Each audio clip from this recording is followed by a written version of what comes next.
Okay, guys, so just to get started here today, we got a couple of announcements, some things that are coming down, things you need to be aware of. First, the date for the AP exam will be June 10th. That is a Thursday. Right, it is essentially the second to last week of school.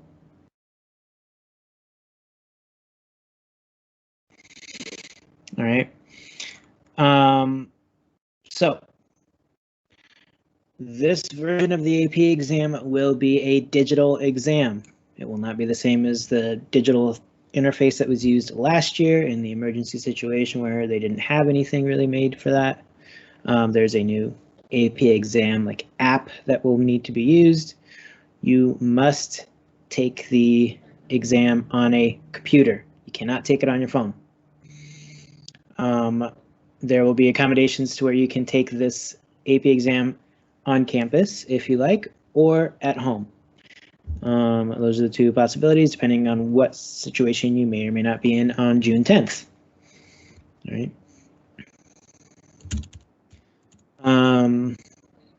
That being said, since it is a digital exam, not a pencil and paper exam, the format is will be a little bit different.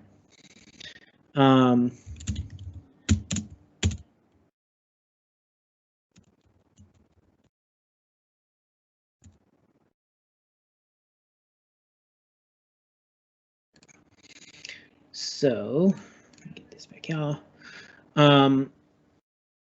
From my understanding, there may be more multiple choice questions than the typical pencil and paper exam. And the free response questions are designed so that you will be able to type your answers using available like notation tools and such that will be in the app.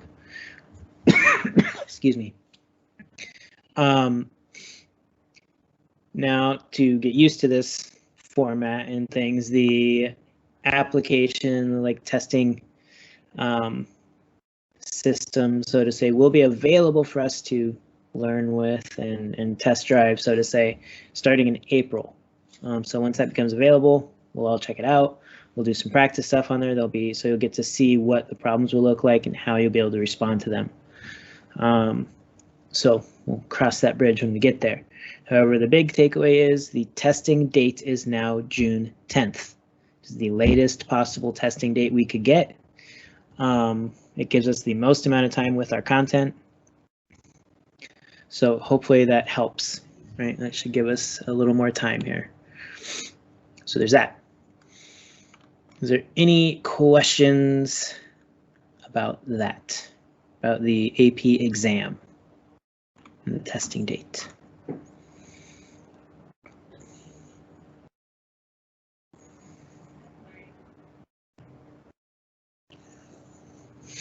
Alrighty. Excuse me. It tickled in the back of my throat. I need to say it. Coffee fixes everything. Okay. So then, the other piece of news that I want to share with you guys that is not necessarily official or anything yet, but it's because I've been getting emails and things from like the union and the district and the state and everyone. They're all trying to figure out how to get us back on campus as quickly as possible. Part of that is being motivated by the large stack of cash that the district will get if they get people back in the classroom before April 1st. State of California is giving a large incentive to districts to get students back on campus. In order to get all of that incentive, things need to start happening before April 1st. So the most up-to-date information I have is that there's a possibility of students being back on campus. I don't know which students, I don't know how they're going to choose the students. There's talk of selecting from like seniors or freshmen or this and like that. I don't know how they're going to work that out, but there's a possibility of having students back on campus by those 2 days before spring break. It's like a Monday and a Tuesday, or something like that. Tuesday, Wednesday, in like 2 weeks essentially. So there's a possibility. Then students would then most likely be put into like pods to return to campus gradually. I do not know how they're going to work that scheduling wise, what it's going to look like. As far as like, there's probably going to be some sort of a hybrid model where some students will be in the classroom, some students will still be learning at home, and it might swap. I don't know. I don't have those specifics, right? So that stuff is happening. Most likely, from my understanding, and again, please don't take any of this to the bank. It's just like what I've been told. Nothing's been like agreed upon by all parties yet. Most likely next week will be weird, in that they will most likely have next week be available for teachers to come back to campus so that we can actually have a classroom that looks like a classroom and like set it up. Because the classrooms that haven't been being used for learning pods are kind of in disarray and been used for storage. So next week might be an entirely asynchronous week, meaning you will not see your teachers face to face. That's a possibility. We should know more within the next couple days as far as if and when or what will happen. That being said, most likely, pretty much everyone will have the opportunity to be back on campus by I think it's like April 20th, which would be the like week starting after the end of the second grading period. So we're looking at April as the big push, so to say. All right. So I wanted to share that with you guys. That's new information, so that you guys are informed. Again, can't take that to the bank yet. Like nothing's been like officially signed and negotiated, but it's looking like that might be the case. So I want to let you guys know, because you're young adults, you deserve to know. I have information, and we'll share it with you. So yeah, is there any questions, comments, concerns about that?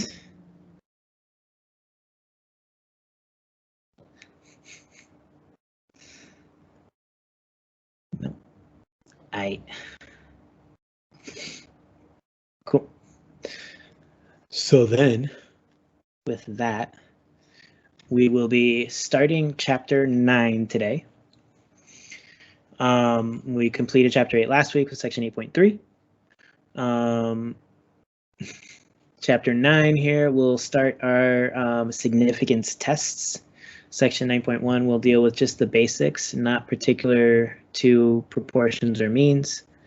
9.2 and 9.3 will deal with how to perform significance tests on population proportions and population means. Right now, we're going to look at the basic idea and what's involved in testing a claim, as they say. All right, so we've got a lesson, and then I've got some examples that we'll do some of them at the end of the lesson, so you guys get an idea of how this kind of works. And then we'll have an activity for tomorrow, which I'm working on right now, or well, I'll be working on tonight. And then, you know, things will go. So we're going to share my screen. Get that one.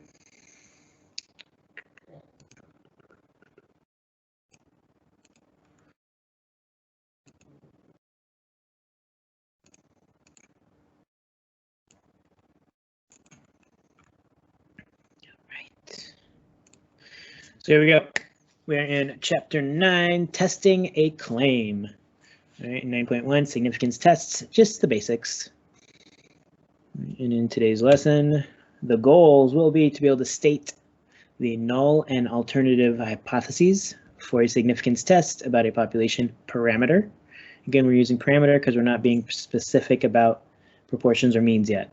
We want to be able to interpret a p-value in context, determine whether the results of a study are statistically significant, and make an appropriate conclusion using a significance level. We want to be able to interpret a type 1 and a type 2 error in context and give a consequence of each. And if you don't know what many of these things are, don't worry, we will cover them today and give definitions and examples and all that fun stuff that we always do. So first, introductions.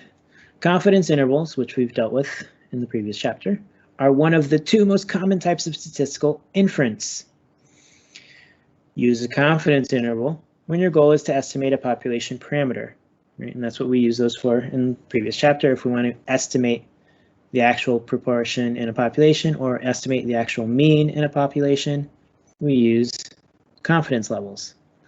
The second common type of inference, called significance tests, has a different goal.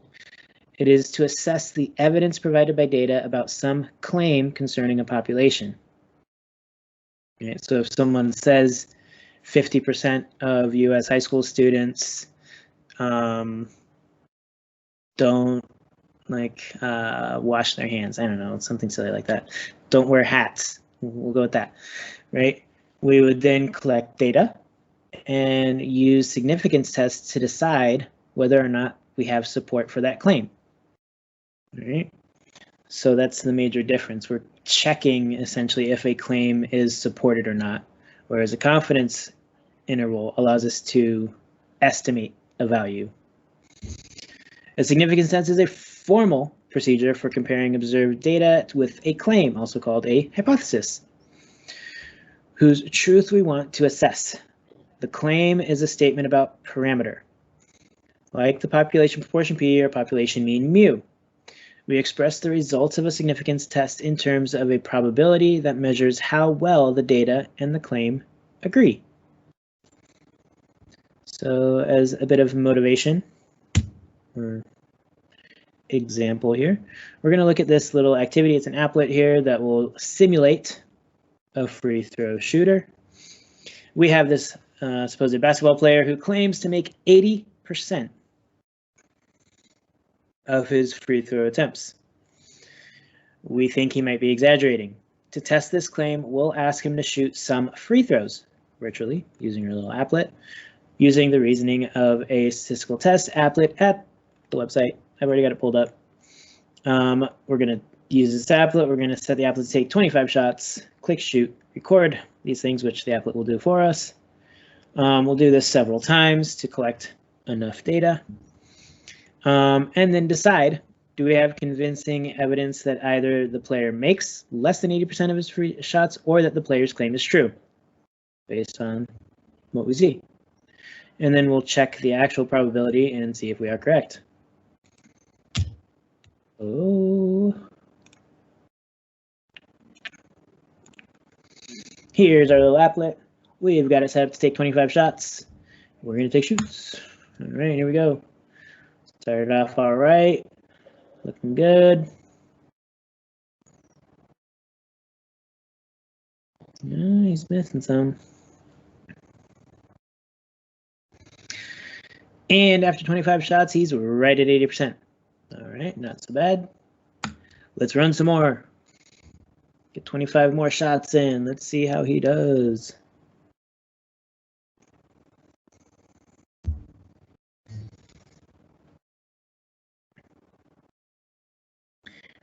%, again, not so bad. Let's get one more set of 25 in here. See what happens.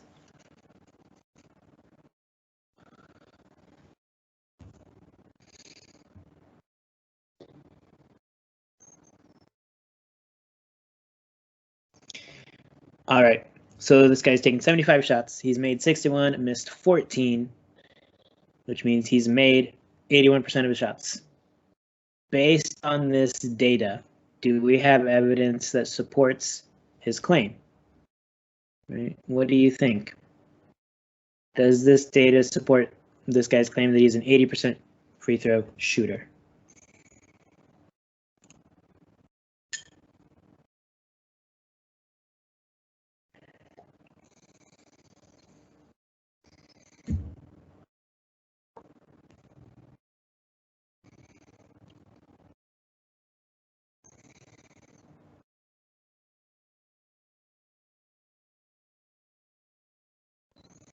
What do you guys think?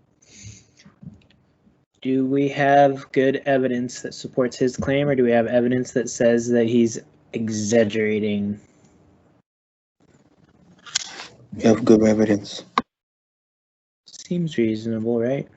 So So let's check our true probability. Hey, our true probability is this green line here now. That's right at 80%.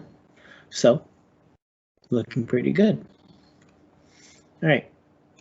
So that's kind of the idea of a significance test. We're saying, does the data give us evidence for or against some claim?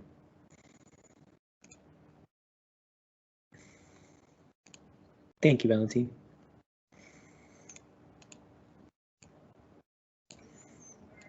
All right. So now, a significance test starts with a careful statement of the claims we want to compare. Claim we weigh evidence against, such as the claim that the basketball player had an 80% free throw percentage, in a statistical test is called the null hypothesis, H sub 0. Think of null as 0, H sub 0. And often the null hypothesis is a statement of no difference, meaning it is equal to some value. It's not bigger, not less. Right, the claim about the population that we are trying to find evidence for is the alternative hypothesis, H sub A for alternative.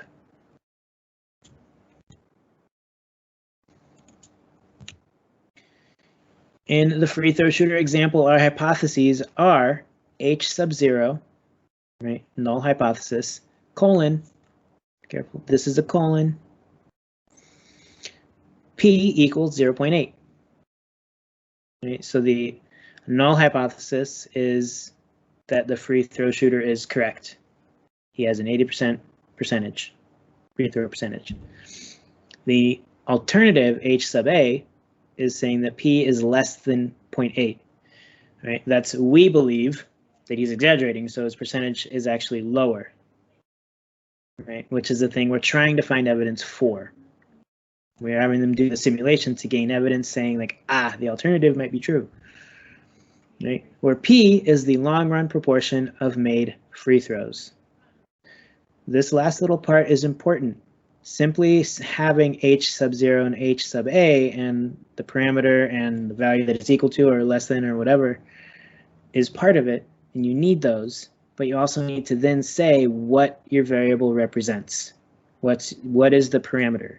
In this case, P is the long run proportion of made free throws. That part of the statement must be there. In any significance test, the null hypothesis has the form H sub 0 colon parameter equals value. Parameter could be P, could be mu, could be sigma, right? But it is a population parameter. The alternative hypothesis has one of the forms, H sub A colon parameter less than value, parameter greater than value, or parameter not equal to value. The value here is the same one that's up here, typically. Not always. Every once in a while you can get one that's a little different, but it's going to usually end up being the same. To determine the correct form of H sub A, we need to read carefully. The alternative hypothesis is one-sided if it states that a parameter is larger than the null hypothesis, or if it states that the parameter is smaller than the null value. And so it's giving essentially one direction, greater than or less than. It is two-sided if it states the parameter is different from the null hypothesis value. It could be either larger or smaller. That's the not equal to option here. If it's not equal to, it could be greater, it could be less than. Okay, so this is the form that our null and alternative hypotheses can have.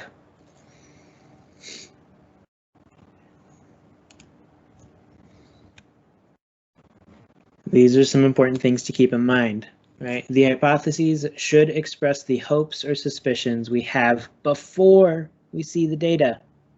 It's cheating to look at the data first and then frame hypotheses to fit what the data show. Right? You want to establish your hypotheses before you do any collection and calculating of data. Hypotheses always refer to a population, not a sample. Be sure to state H naught and H sub A in terms of population parameters. It is never correct to write a hypothesis about a sample statistic such as p hat or x bar. Only write hypotheses about parameters. Right, so hypotheses must be expressed before data collection, and they need to be in terms of parameters. Right. So we need a moment to write any of this down for their notes.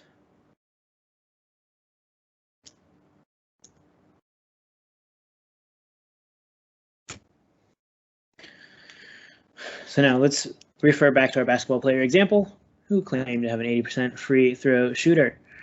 To test this claim, we have him attempt 53 free throws, and he makes 32. His sample proportion of made shots is 32 out of 50, which is 0.64. Less than 80%, but you know, could happen maybe.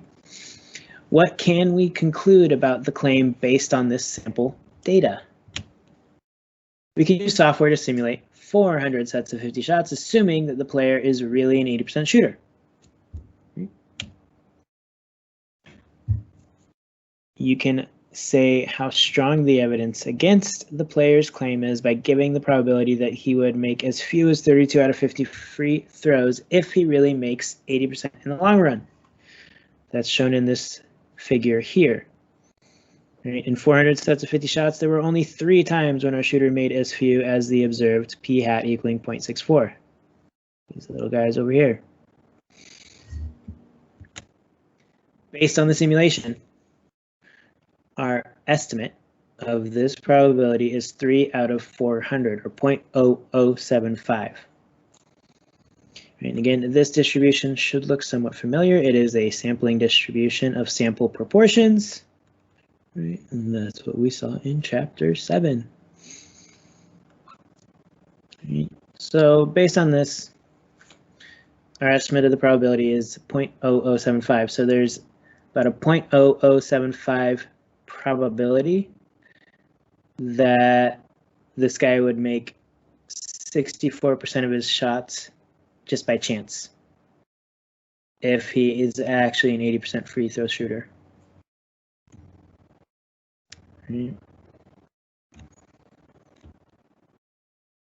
So now the observed statistic is so unlikely if the actual parameter value is p equaling 0.8 that it gives convincing evidence that the player's claim is not true. Right. Essentially, the odds of him shooting 64% if he is really an 80% free throw shooter, like, that shouldn't happen, essentially. So there's 2 possible explanations for the fact that he made only 64% of his free throws. Number 1, the null hypothesis is correct. The player's claim is correct, p equals 0.8, and just by chance, a very unlikely outcome occurred. It could happen. Number 2, the alternative hypothesis is correct.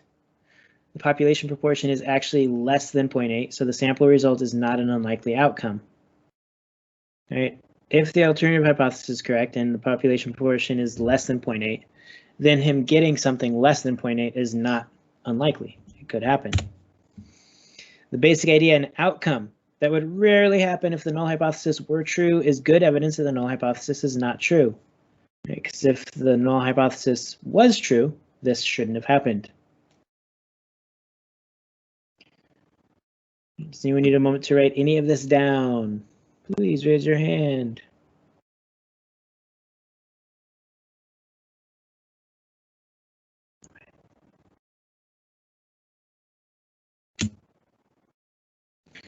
So then we get to what's called a p-value. The null hypothesis H naught states the claim that we are seeking evidence against. The probability that measures the strength of the evidence against a null hypothesis is called a p-value. The probability computed assuming H naught is true, that the statistic would take a value as extreme or as or more extreme than the one actually observed is called the p-value of the test. It's essentially the probability that this outcome happens given that our null hypothesis is true. Small p-values are evidence against H0, or the null hypothesis, because they say that the observed result is unlikely to occur when H0 is true. Large p-values fail to give convincing evidence against H0 because they say that the observed result is likely to occur by chance when H0 is true. So a smaller p-value says that this thing shouldn't have happened, so we have evidence that the null hypothesis may not be true. Larger p-values say, well, even if the null hypothesis is true, this thing could still happen. It's not unlikely. And would anyone like a moment to write anything down? Please raise your hand.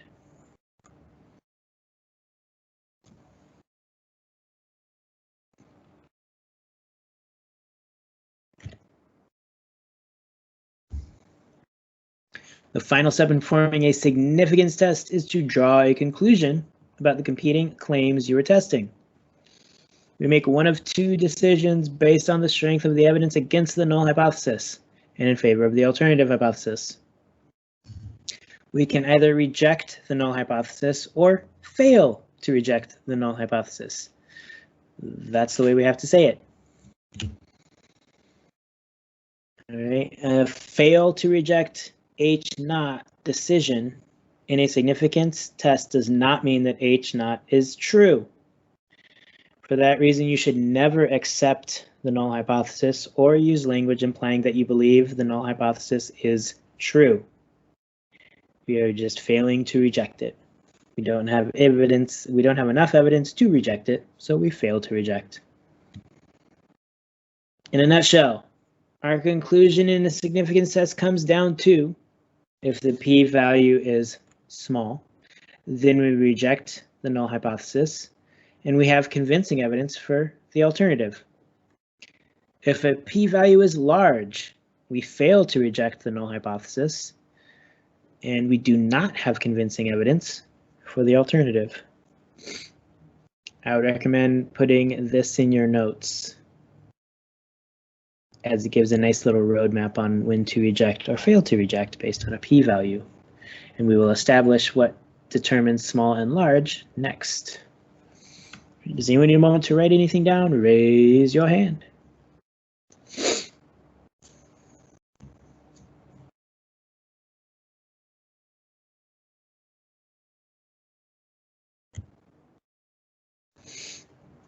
There is no rule for how small a p-value we should require in order to reject H0.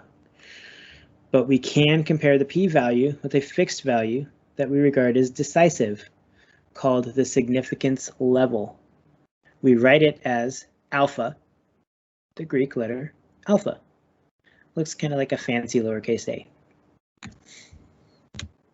If the p-value is smaller than alpha, we say that the data are statistically significant at level alpha. In this case, we reject the null hypothesis H0 and conclude that there is convincing evidence in favor of the alternative hypothesis HA, or the alternative.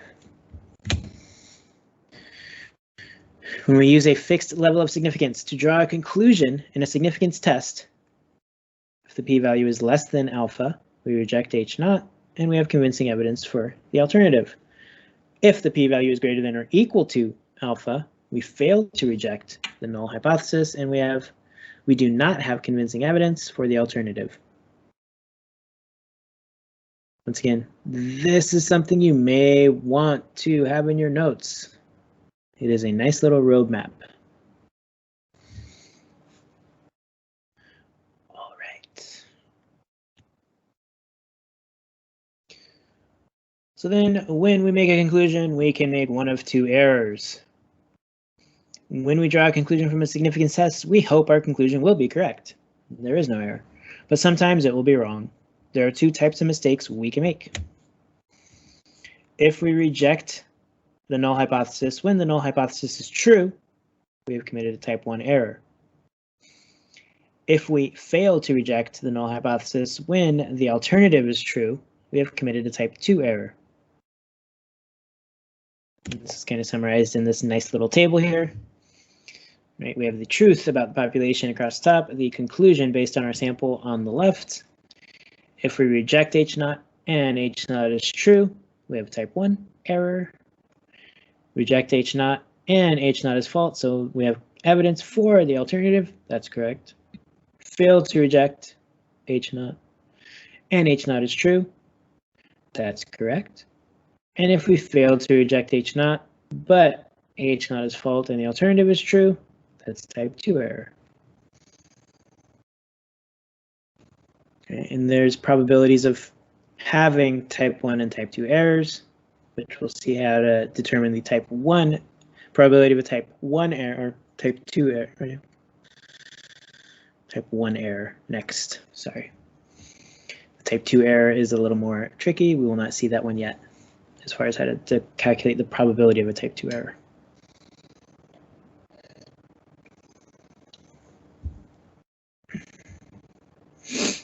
If you need a moment to write this down, please raise your hand.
The probability of a type 1 error is the probability of rejecting H naught when it is really true. This is exactly the significance level of the test. Right, the significance level alpha of any fixed level test is the probability of a type 1 error. That is, alpha is the probability that the test will reject the null hypothesis H naught when H naught is actually true. We always want to consider the consequences of a type 1 error before choosing a significance level. We'll see examples of this in section 9.2 and 9.3. Right. Once again, if you need a moment to write any of this down, please raise your hand.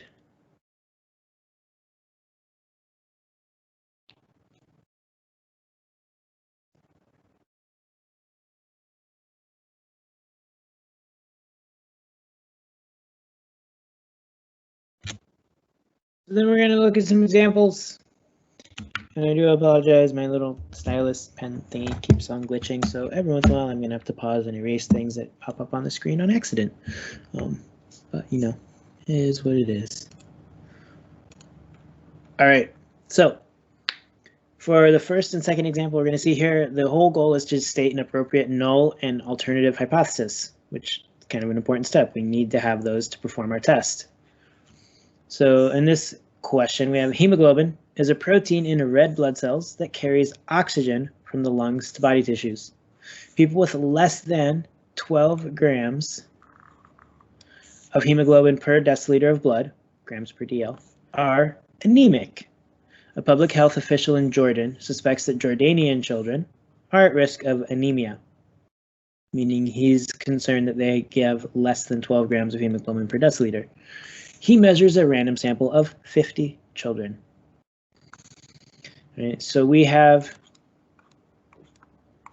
a null hypothesis, an alternative. We're dealing with a actual number. We're not dealing with a percent or a proportion. So this is going to be dealing with mean, or mu, as the parameter. That's because we're going to collect this random sample of 50 children, and measure their hemoglobin levels and find the average. What's the average hemoglobin level of these 50 kids? That'll be mu. Well, it'll be x bar for the sample, but mu is our parameter, right? Remember, mu equaling a value is our null hypothesis, and in this case, the value we have is 12.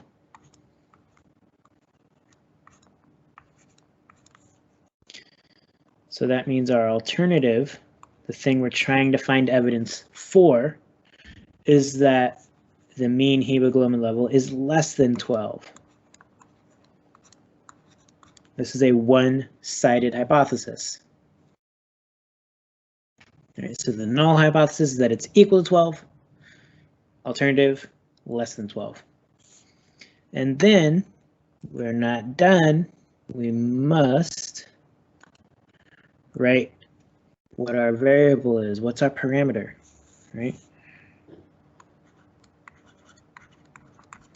Where mu is the true, if I can write true mean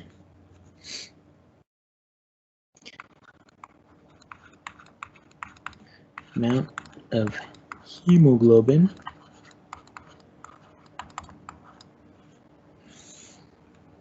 in Jordanian children.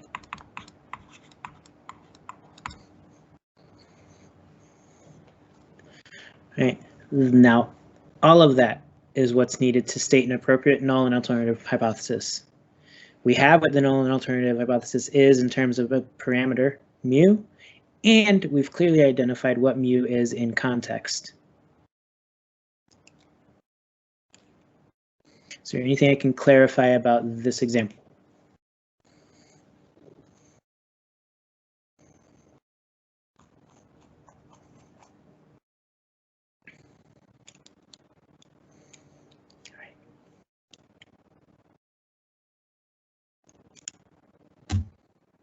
Then example 2. Again, we need a null and alternative hypothesis. In this example, we have a gentleman named Simon. He reads a newspaper report claiming that 12% of all students in the US are left-handed, of all adults, sorry.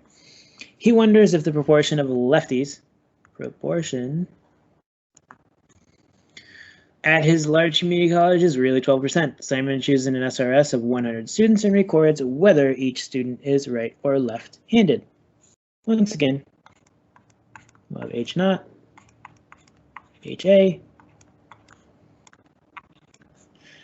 In this case, we're dealing with proportions, so our parameter is P. We'll have P equals and P.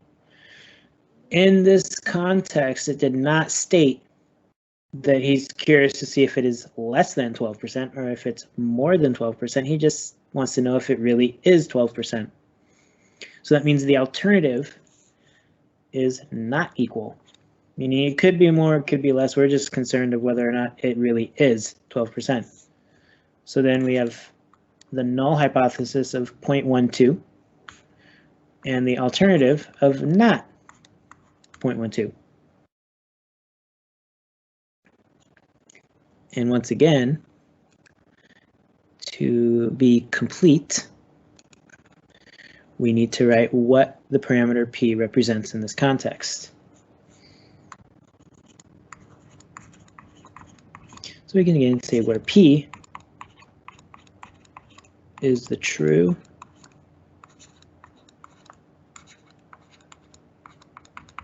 proportion of lefties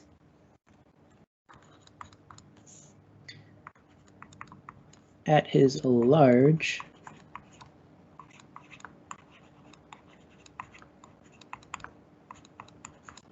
community college.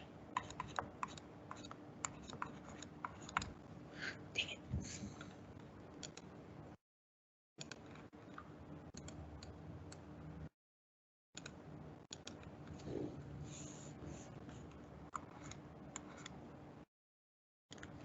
Right? And now we have completely and appropriately stated the null and alternative hypotheses. Any questions on this one? Anything I can clarify?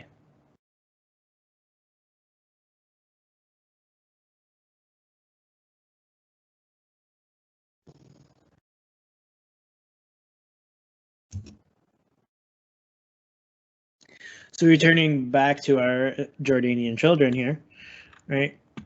When we did that study, the sample mean hemoglobin level was 11.3 grams per deciliter, and the sample standard deviation was 1.6 grams per deciliter. A significance test yields a p-value of 0.0016. We'll learn how to calculate these p-values in the next sections.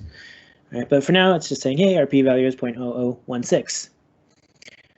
Question A says, explain what it would mean for the null hypothesis to be true in this setting. All right, we're not yet considering the results of the sample. We just want to know what it would mean if our null hypothesis is true. All right, in this setting, if the null hypothesis is true, then Jordanian children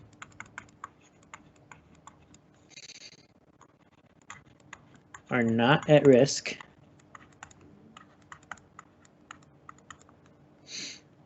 of anemia.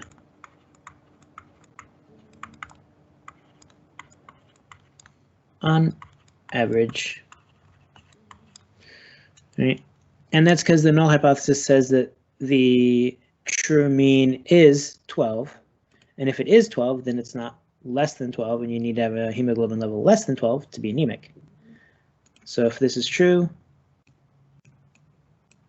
the kids are not at risk.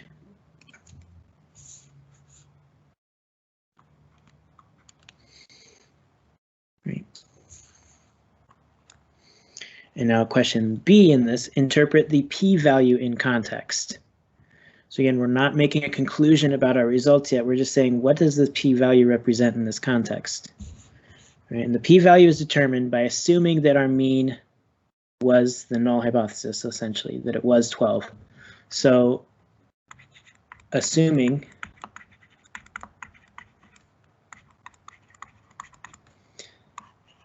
that mu is 12,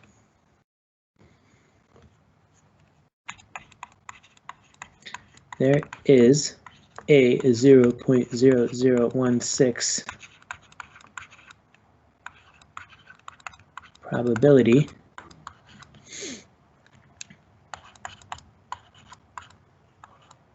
of getting a sample mean of 11.3 grams per deciliter or smaller just by chance.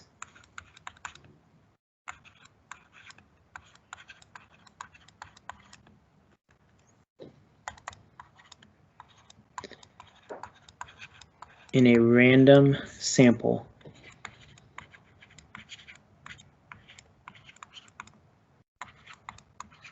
of 50 children.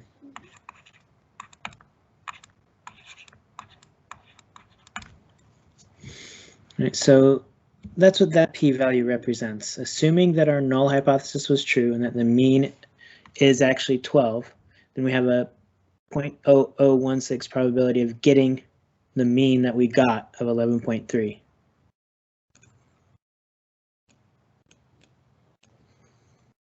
Really, really low.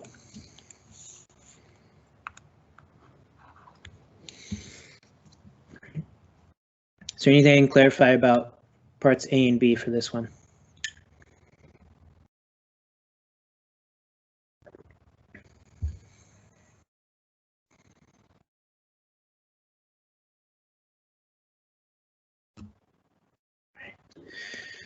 Last part of this question, right? What conclusions would you make if alpha, significance level, is 0.05 or if it's 0.01? Right? We can kind of wrap this up in a single statement because regardless of which alpha we have here, 0.0016 is less than that. All right. So in both cases,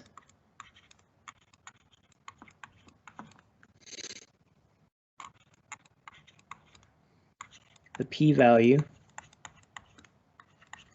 of 0.0016 is less than alpha.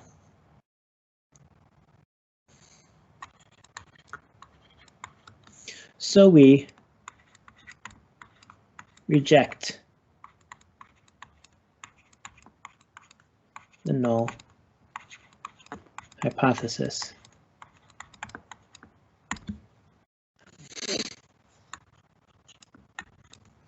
We have convincing evidence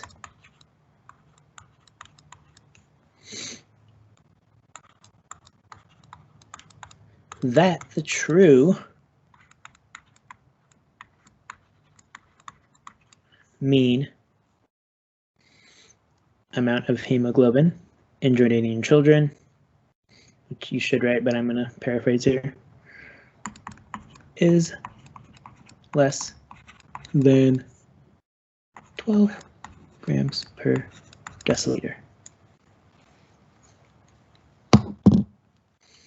All right, so that's a complete kind of conclusion statement, except you definitely want to write the actual context again. I'm just trying to save some writing and some time at the moment.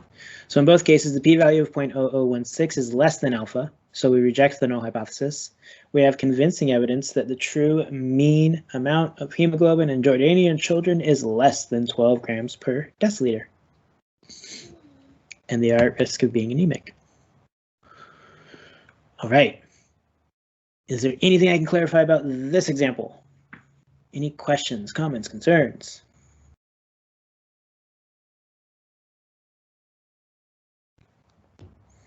Okay.